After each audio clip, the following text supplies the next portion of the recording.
Assalamualaikum warahmatullahi wabarakatuh. Kembali lagi di channel Guru Desa. Kali ini kita akan membahas lanjutan dari bab 3 teknologi informasi dan komunikasi. Sebelumnya kita sudah belajar tentang logis TIK, pengenalan GUI, kemudian kita sudah belajar folder dan file, RAM dan search engine. Sekarang kita akan belajar tentang apa itu surel dan kegunaannya. Okay, next.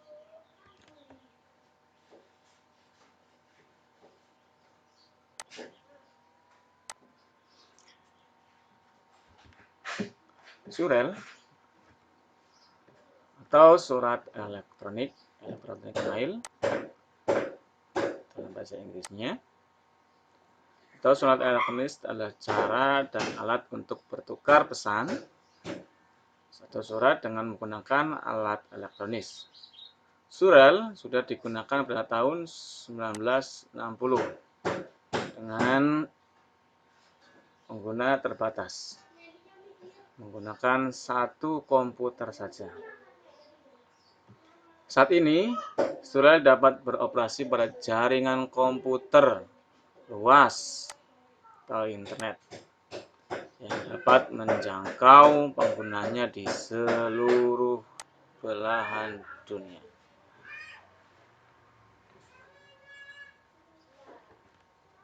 Tahukah kalian, praktik baik berkomunikasi dengan surel dan etika mengirim surel adalah sarana komunikasi yang saat ini banyak digunakan untuk menghentikan surat. Oleh karena itu, surel selayaknya ditulis dalam bahasa yang sesuai dengan penerima surel dan jenis surelnya. Kalau surelnya resmi, berarti bahasanya harus resmi. Kalau misalnya hubungan formal dengan guru, kepala sekolah, atau pihak lain, sebaiknya menggunakan bahasa yang formal. Surel juga berbeda dengan pesan pendek, atau kita bisa menggunakan SMS atau chat, atau kita bisa menggunakan aplikasi WhatsApp dan aplikasi WhatsApp yang lain, sehingga kurang pantas menggunakan banyak singkatan. Baik menggunakan banyak singkatan untuk surat-surat resmi.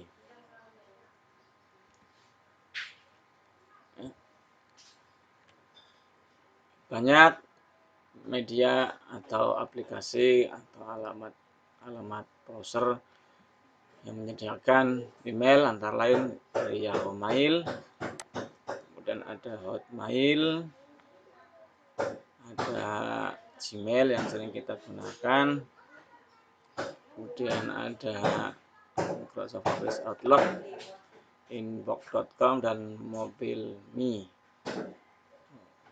Itu jenis aplikasi-aplikasi penyedia surel atau surat elektronik.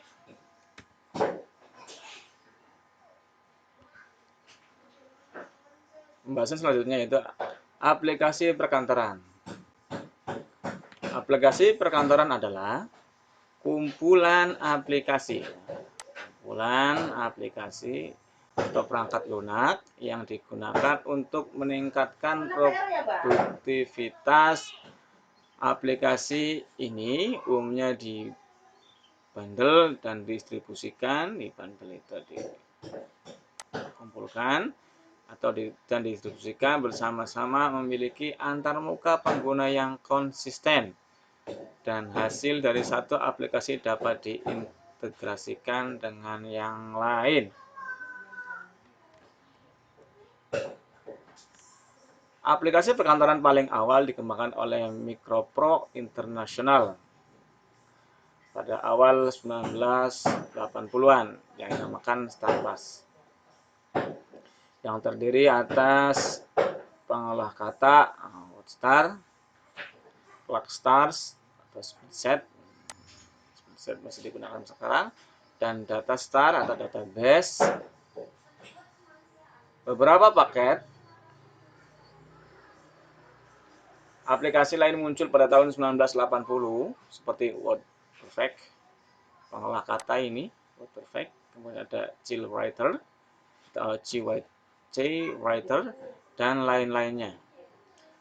Namun pada tahun 90-an 1990 muncul perangkat lunak dari Microsoft Office yang sampai sekarang masih eksis. Ini Microsoft Office yang sampai saat ini mendominasi pasar dengan Microsoft Word-nya dan Microsoft Excel-nya dan PowerPoint, Microsoft banyak sekali dari Microsoft Office itu. Aplikasi perkantoran biasanya memiliki paket perangkat lunak, pengolah kata, ini pengolah kata Microsoft Word biasanya. Kemudian pengolah lembar kerja atau spreadsheet, Microsoft Excel ini pengolah lembar kerjanya. Kemudian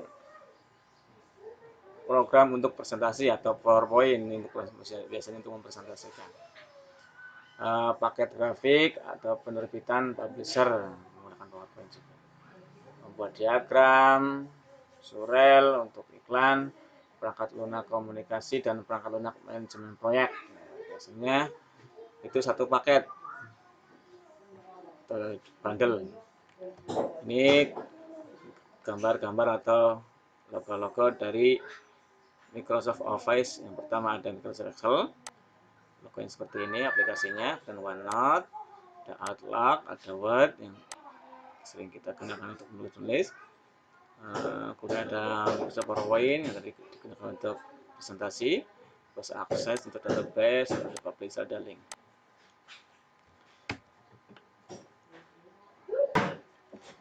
Sejarah perangkat lunak. Sejarah perangkat lunak pengolah kata. Pengolah kata adalah aplikasi yang berkembang dari evolusi mesin mekanis. Sejarah pengolah kata adalah cerita tentang otomatisasi bertahap dari aspeknya fisik, penulisan, dan penyunting, yang kemudian berkembang menjadi teknologi yang disempurnakan bagi perusahaan maupun individu atau perorangan. Sepanjang sejarah ada 3 jenis pengolah kata. Mekanik, yang pertama ada mekanik, yang kedua elektronik, dan perangkat lunak. Pengolah kata mekanis. Perangkat pengolah kata pertama yang serupa dengan mesin tik dipatenkan oleh Henry Mill untuk mesin yang mampu menulis dengan sangat jelas dan akurat, sehingga kita tidak dapat membedakannya dari mesin cetak. Pada akhir abad ke-19, Christopher Latham Soles menciptakan mesin tik pertama dengan ukuran besar yang digambarkan sebagai piano sastra. Itu gambarnya mesin tik dengan Bapak Christopher Latham Soles.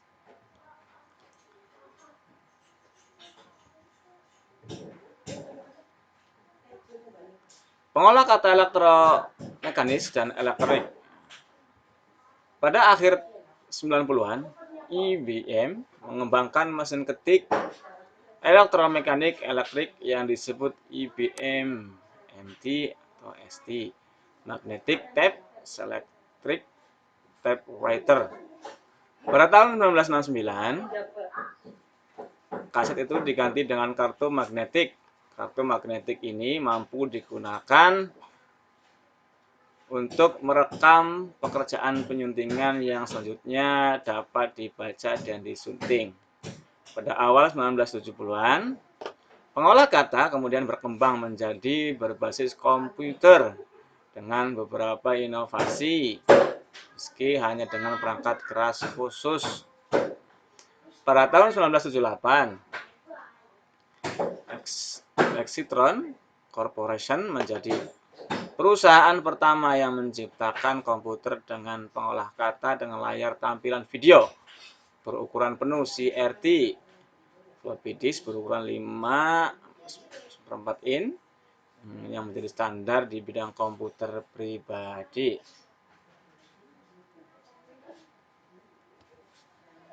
Ada gambarnya seorang sedang mengetik menggunakan kaset, mesin IBM elektrik, Tupperware, dan kasetnya ini kasetnya, ini mesinnya.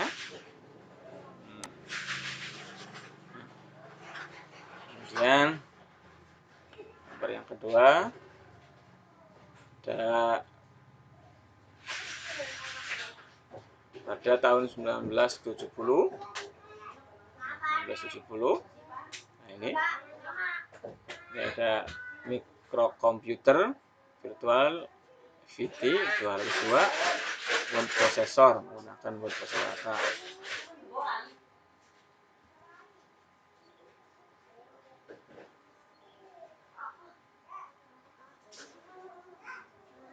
Next,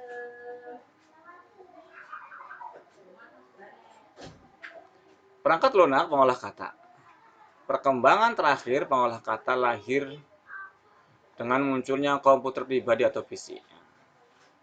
Komputer pribadi atau PC pada akhir 1970-an, dan dengan menciptakan perangkat lunak pengolah kata pada tahun 90-an, perangkat lunak pengolah kata tersebut memiliki fitur yang kompleks dan dapat dikembangkan dengan harga yang murah. Namun, pada akhir 1980-an muncul inovasi printer laser dan pendekatan antarmuka untuk mengolah kata yang disebut WIG. What you see is what you get. Apa yang kamu lihat adalah apa yang kamu peroleh. Yang merupakan antarmuka grafis atau Graphical User Interface (UI). Teknologi ini makin banyak digunakan dan karena popularitas yang makin meningkat dari sistem operasi Windows pada tahun 1990-an, kemudian membawa Microsoft Word, pengolah kata buatan Microsoft, mendominasi pasar pengolah kata hingga sekarang. What you see, what you get. Apa yang kamu lihat di layar monitor, kemudian kita print atau kita cetak, yaitu hasilnya. Apa yang kita lihat, apa yang kita peroleh. Oke, terima kasih. Mudah-mudahan kita diberikan kesehatan oleh Allah Subhanahu wa Ta'ala, senantiasa semangat untuk mencari ilmu agar ilmu kita bermanfaat baik di dunia dan di akhirat. Dari saya, Assalamualaikum warahmatullahi wabarakatuh.